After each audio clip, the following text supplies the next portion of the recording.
It's Monday morning at 7 a.m. and your alarm goes off. Audibly, you mutter, "Nope," as you reach over to press snooze, convincing yourself that all you need is just a few more minutes. After about 4 more last ones, you check the time, spring out of bed, and stumble run through your morning routine.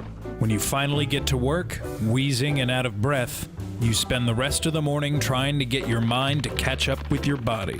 You promise yourself that tomorrow, no matter what, you'll wake up on time. Mornings can be tough if you're not a mythical early bird, and one of the biggest mistakes you can make in the morning is pressing the snooze button. As attractive as it may seem, allowing yourself those extra precious minutes of sleep ends up hurting you in the long run. Hitting snooze majorly messes with your REM cycle. REM sleep occurs right before you wake up. Letting yourself go back to sleep triggers the release of hormones that make your body think you're about to fall into a deep sleep. Hitting snooze can create a vicious cycle. If it becomes a habit, your body may start to confuse your internal body clock. This is what is known as conditioned response. Typically, when the alarm goes off, your body recognizes this as it's time to wake up. If you put off getting out of bed, your body will come to understand that an alarm doesn't actually mean waking up. Some days you hit the button twice, 3, or even 4 more times. But who's counting? This can create even more confusion because you aren't being consistent with the amount of time that you snooze. The extra sleep that you get isn't going to benefit you because it's fragmented. A tried and true trick that people swear by is putting your alarm somewhere that's hard to reach. The act of having to get out of your bed to shut off that pesky alarm is normally enough to get people going and start their day. Now that you've rolled out of bed, the next step is to stagger into the kitchen to prepare the popular and seemingly miraculous drug, coffee. Drinking coffee in the morning may seem like the most reasonable way to start your day, but unfortunately, this actually hurts you in the long run. Our bodies run on a 24-hour cycle, also known as the circadian rhythm. During a 24-hour time period, our bodies fluctuate in terms of hormones such as melatonin and cortisol. Cortisol, a hormone responsible for keeping you feeling awake, ebbs and flows at different points during the day. Because cortisol levels are at their highest around 8 or 9 a.m., drinking coffee first thing in the morning tricks your body into thinking of caffeine as a replacement for cortisol. Just like with any other drug, your body will begin to develop a tolerance to coffee, and it will lose its magical, energy-inducing effects. Waiting until, say, 9:30 or 10 to have your first cup of coffee allows for increased benefits that don't tangle with your body's natural flow. The best thing to do first thing in the morning is to throw back your blinds and greet the day. If you decide to slink around the dark for a while, it's not going to help you wake up. Our body's internal clock controls hormones that are responsible for feeling awake or sleepy. Melatonin, the hormone responsible for that tired feeling you get at the end of the day, is stimulated by the dark. The dark sends signals to your brain and stimulates the release of melatonin. Light stops this production in its tracks and allows you to shake off your sleep. Facebook CEO Mark Zuckerberg wears the same outfit to work every single day.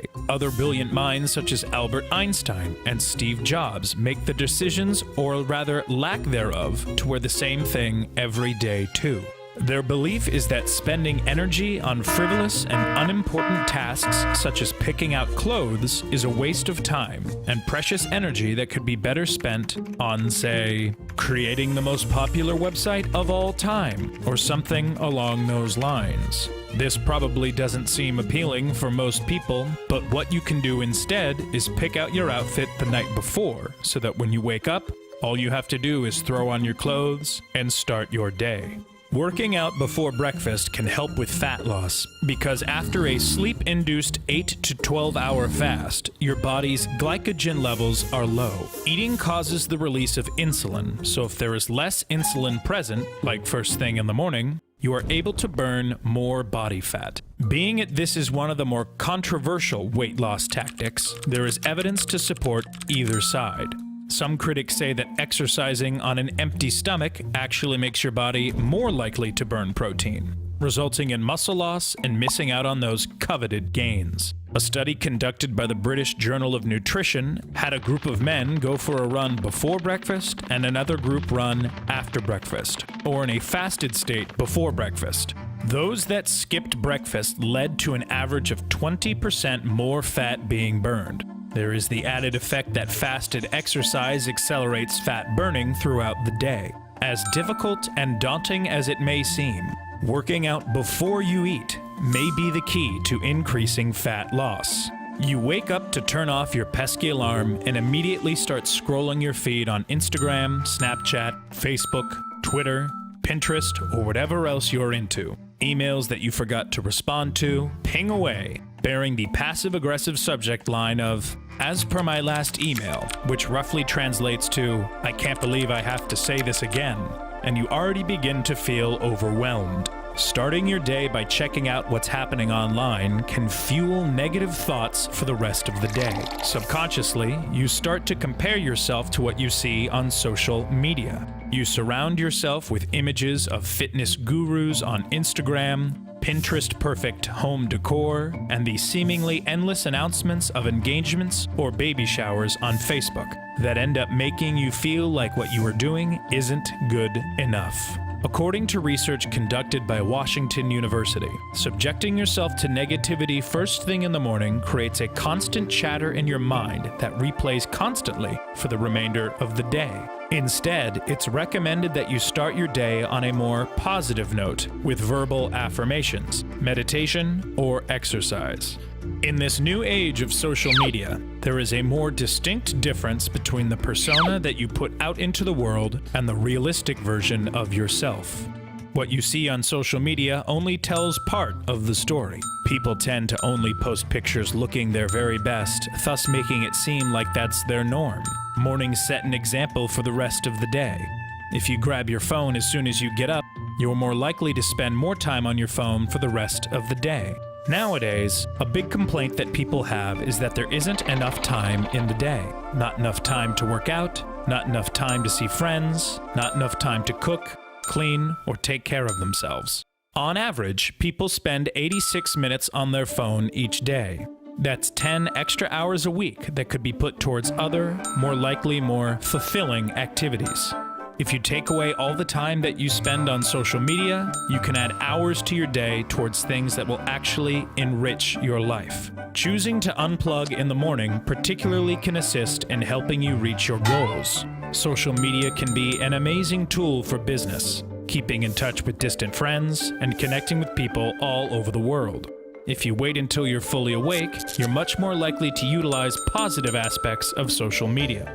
Being mindful of your social media consumption can reduce the potential for it to affect you negatively. Eating sweets for breakfast isn't typically thought of as a way to stay on track with your diet.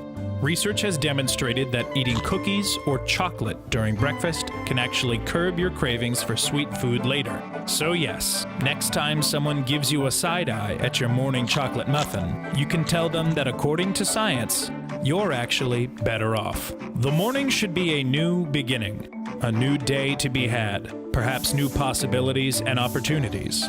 You're leaving the past behind and entering what may end up being a life-changing day. The ability to start fresh is perhaps one of the most underappreciated aspects of the morning.